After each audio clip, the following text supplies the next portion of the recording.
Blessed are the merciful, for they shall receive mercy. That sounds nice, doesn't it? If you've been with us over the summer, we've been tracking through these Beatitudes. This is the fifth one that we're in. And you know, if you've been with us, that the picture that the Beatitudes create for the blessed ones, those who belong to God's kingdom, is kind of an unsettling one, isn't it? These are people who mourn, who are poor, who are meek and lowly and are starving the last 4 weeks. So it's kind of refreshing to hear today, blessed are the merciful, for they will receive mercy. 'Cause that sounds nice, right? A little give and take, not so one-sided. Things seem a little more pleasant in this beatitude. Well, if you've tracked this over the summer as well, you know that those simple statements that Jesus is using in the Beatitudes, they don't give the picture, right? The Christian life isn't one that's just a kind of constant, sorrowful, somber, bitter, sour even walk. That's not the Christian life. It's deeper than that. But it's also not one that's just nice. Christianity isn't about just being a nice person or living a nice life. That's too shallow too. What we see with Jesus in his Beatitudes is that the Christian life is something far deeper, far more gritty and rugged and powerful and profound. So, what does Jesus mean when he says, blessed are the merciful? Well, let's dig into that today. Let's take a look at what mercy is. And to understand what mercy is, we kind of have to define it, I think, right? Mercy is one of these church words, I think. You know, we talk about it in here, maybe we hear it in these readings, but I don't know that we say the word mercy out there a lot. Unless you're like really hot in the South or something. You know, mercy, you know. You need a cup of tea. So what does mercy mean? I was told as a young person that mercy and grace are different, right? Grace is when you get something that you didn't deserve, right? So grace is like a gift. Right? You didn't deserve it. It was just given to you. And mercy was kind of the alter, the antithesis. It's when you didn't get something that you did deserve. Right? So maybe that image that comes to mind is like the peasant, you know, begging before the king when he's done something wrong, right? Like, please have mercy on me. Don't give me what I do deserve. That's one idea of mercy that I've heard. The idea that Jesus gives us here in this beatitude is actually a little different from that. He uses the Greek word elieo, which means to be concerned about people who are in need. It's the same word that Jesus would use in the next chapter when he talks about giving alms to the needy. He uses this elieo word 3 more times, saying to look for those who are needy, look for those who need something and you have to give to them, and give it to them. That's mercy. At least another angle of this idea of mercy. But I think the most helpful way to understand mercy is actually through a story. And Jesus tells us a story all about mercy later on in Matthew's Gospel, Matthew chapter 18. It's a story called the parable of the unmerciful servant. And I'll share it with you today. It goes something like this. There once was a kid who got himself into really bad credit card debt. And I mean like really bad. I'm talking astronomical debt. Not just a few $1,000s spent on, I don't know, clothes at the Gap or Kohl's or, what do kids spend money on these days? V-Bucks? Whatever kids spend money on. This kid racked up debt. And not just a few $1,000s, but actually $1 trillion. $1 trillion. No joke. And then the creditors came looming. The creditors came after. They found him and they cornered him and they said, it's time to pay up or else. No, Please, I'll pay it back. I promise. I just need a little bit of time, said the kid. $1 trillion? Really? A teenager's going to pay back $1 trillion in his one lifetime? Doubtful, right? But then the creditors did something unfathomable. The creditors forgave the kid's debt. They had mercy. The kid had more than just a couple of broken legs coming his way. I mean, he had multiple lifetimes of indentured servitude to pay back that kind of amount. But they didn't make him. He didn't have to get what he deserved. They showed him mercy. Well, later that day, that same kid went to his part-time job at Kohl's, maybe, or the Gap, or wherever he worked. Yeah. And he found a coworker of his who owed him $20. And he went over to that coworker and he took him by the shirt collar and said, "Pay up now, I need those $20 today." And the kid said, "Whoa, hey, buddy, just give me a little bit of time. I'll get you your $20. But the kid didn't let go of the shirt. He moved to a chokehold and said, "No, now I want my 20." This story is ridiculous on many levels, right? V-Bucks? I mean, what are even V-Bucks? Ask your kids if you don't know what V-Bucks are, or me. The ridiculous thing in the story, though, might be the creditors for giving that first kid. But I think what's even more ridiculous is that kid went after $20 of a coworker. I mean, put yourself in this kid's shoes. Just imagine it for a second. What if you went home today and standing outside of your house was the Publishers Clearinghouse with a giant check, right? Pulled up there waiting for you. They're knocking on the door and you're pulling in the driveway. Or imagine if you had played the Powerball, right? Wasn't yesterday's like $48 million? And you saw that number come on the screen and it was yours. Imagine yourself in that moment. I mean, would you even remember that someone owed you $20? Would you even know what to do? Would you even imagine what your life would be now that this money was here? I mean, I think someone would have to kind of snap you out of it, right?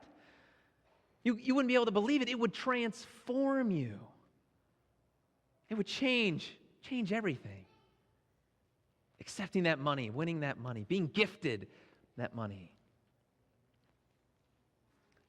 But the kid in the story wasn't transformed.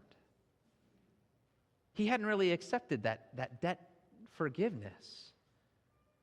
It hadn't hit him deep in his gut. The creditors had shown mercy. That was undeniable. But the kid really hadn't received it. If he really understood what that meant for him in his life, there's no way he would have gone to that coworker. Jesus actually makes that point in his story because the way it turns out is that kid gets called back into the creditor's office. And they say, "Buddy, you got to pay."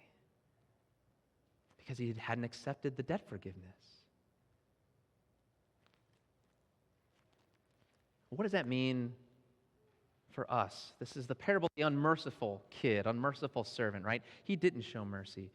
But Jesus isn't telling this parable just to give us a vocab lesson on the word mercy. Jesus wants us to understand our role in the story.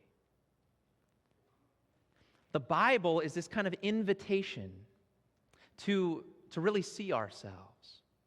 Right? The Bible is not just a book of rules that are trying to tell you how to live and act in a certain way so that you can be, good, moral, upstanding people. The Bible does that, but it's much more than that. The Bible is a mirror.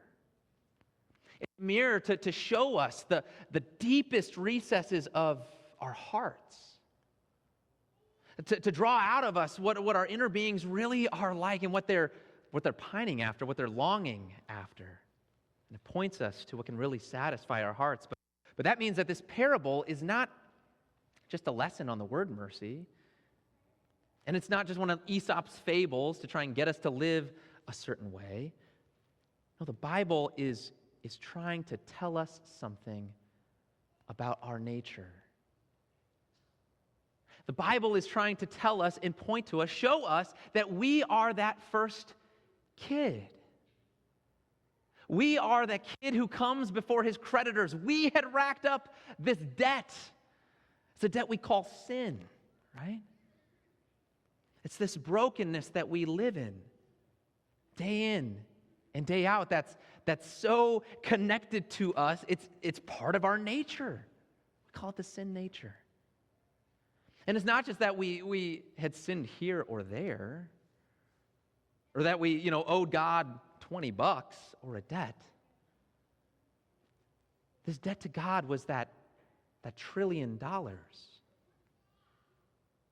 This debt to God was more than we could have imagined. And maybe we just hadn't seen that in ourselves. But this story isn't just about an enormous debt that we owed God. It's also about a gracious creditor, right? It's about an unbelievable act of mercy. And about a God who didn't even believe the kid when he said he would pay, but just forgave him the debt anyway. That's transformative. That transforms a person, right? The ridiculous thing in the story is that the kid would go and try and seek this money from his friend, his coworker, another person. Because for someone to do that means they really hadn't wrestled with or grappled with the debt that was forgiven them. The Bible tells us that this is our spiritual state, right? We're spiritually poor, we're spiritually low, we're spiritually depleted of resources. You might say spiritually homeless, toothless. Our spirituality reeks of our own nature. But is that how we see ourselves? Or do we tell ourselves a different story? I mean, when we come into a room of people, do we feel a little puffed up about ourselves? Thinking, oh man, it's really good that this or that person is here today. They really need to be here. Or think about that person who hasn't come to church, who we wish would come to church, thinking they really need to be here. They need this. But not necessarily thinking how much we need it. I'm just here because I've kind of sorted out my life. I got my life together. That's why I go to church. Or are there groups of people who are out there in need, who have a real need, but our first thought when we encounter them is, well, just get your act together. You wouldn't be in this situation if you would just get your life right. Right? You got to help yourself first. Then maybe I will help you. Come on. Right? They're just reaping what they sow. They're just getting what they deserve.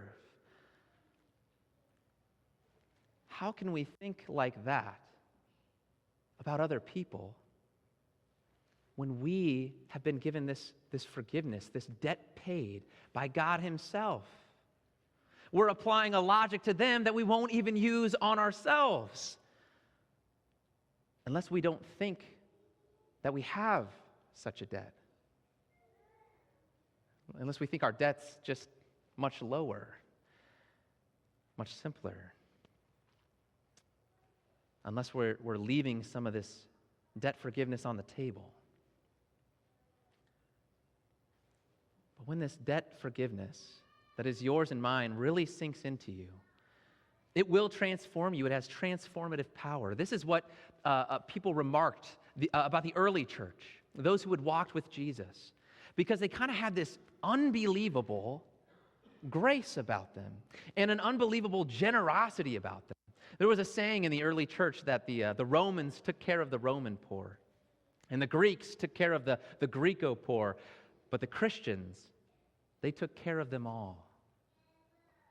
They had been transformed by seeing their needs met in Jesus, that it pushed them out. It pushed them to see the needs of those around them and to just step in, to give, to serve, to lift up, even if they didn't believe the people they were helping or serving deserved it. They knew what they had been given was undeserved. It transformed them. They've been transformed by that gracious creditor. And I want you to see that that's actually what these Beatitudes are about. I don't know if we've been real clear about it as we've kind of walked through these, but I want to be clear to you about it this morning, that the Beatitudes are not trying to tell you how to make yourself in order to be blessed by God. The Beatitudes are not telling you to become poor yourself or to go out and be merciful so that you can be blessed or be handled in mercy by your God. And the Beatitudes aren't describing like 8 groups of people either. They're not saying, all right, these poor people are blessed, and so are the people who are mourning, they're also blessed, and the people who are pursuing righteousness are blessed. These aren't different groups of people. This is one group of people. This is God's people, His kingdom people. Those who have been transformed by this radical generosity of God in His Son. Because when we recognize that spiritual poverty, that's where we connect with Christ, where we see His generosity, His kingdom come to us, right? And when we recognize that low state of ours, it causes us to mourn over how we've been and the brokenness we see out in the world. When we see our lowly state, it causes us to thirst for that righteousness of God, that God would make us right, that He would fix all these things in us that are wrong. And that's like a lifetime's work, maybe a few lifetimes. But God is working on those things. He's desiring to correct those things in us. And then we want God to help us transform what's wrong in the world. Christianity has this habit, I guess. The gospel has this way of kind of blowing us out the bottom. So if the picture of the Christian life seemed unsettling or disturbing, or maybe we were a little resistant to, we didn't want it, that means you're here in the gospel. Because the gospel, it shows us first this big gap, this huge crippling debt. The gospel shows us that we're more flawed and broken than we ever dared believe. But then it shows us that we are also more loved than we ever dared hope. That God saw us just as we are. Right? Come as you are. And still He chose to walk with us. Still He chose to lift us up, to transform us by His Son. Think of His Son, right? Jesus, He was meek, but He didn't inherit the earth. He inherited a cross. Jesus, He mourned. It was not comforted. He cried out on that cross, right? I thirsting for that righteousness that He spent His whole life pursuing and giving to the world. But He was left thirsting. He was there left mourning to God. My God, why have you forsaken me? He was left low so that you and I could be lifted up, so that you and I could be exalted. Jesus got what He didn't deserve so that you and I would never have to taste what we did deserve. This is the mercy of God. The mercy of God. If I'm not seeing that take shape in my life, if I've encountered this Jesus who has given such mercy to me, and yet I still have this puffed up idea. Or if I kind of shy away from people that need help, I see the people that need help, and I'm like, it's an inconvenience. That's hard. I don't want to step into that. Run back to the cross.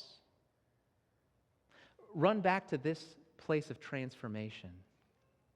Because this is where and how Christ powers and empowers his church. It's at that cross where we kneel before him and remember that debt that he paid for us. Appreciate it. So that it starts to trickle into our life. And it's not a snap. It's not a one-moment kind of conversion, and my whole life is now lived in perfect love of those who I see as different than me, as those who are needy. It's a process. But Jesus is walking with you in mercy each day. That debt each day, paying and repaying, forgiving you, so that we might go and be this people of mercy in the world. So blessed are the merciful, for they have received mercy, and they will receive mercy on the last day and even today. In Jesus' name, amen.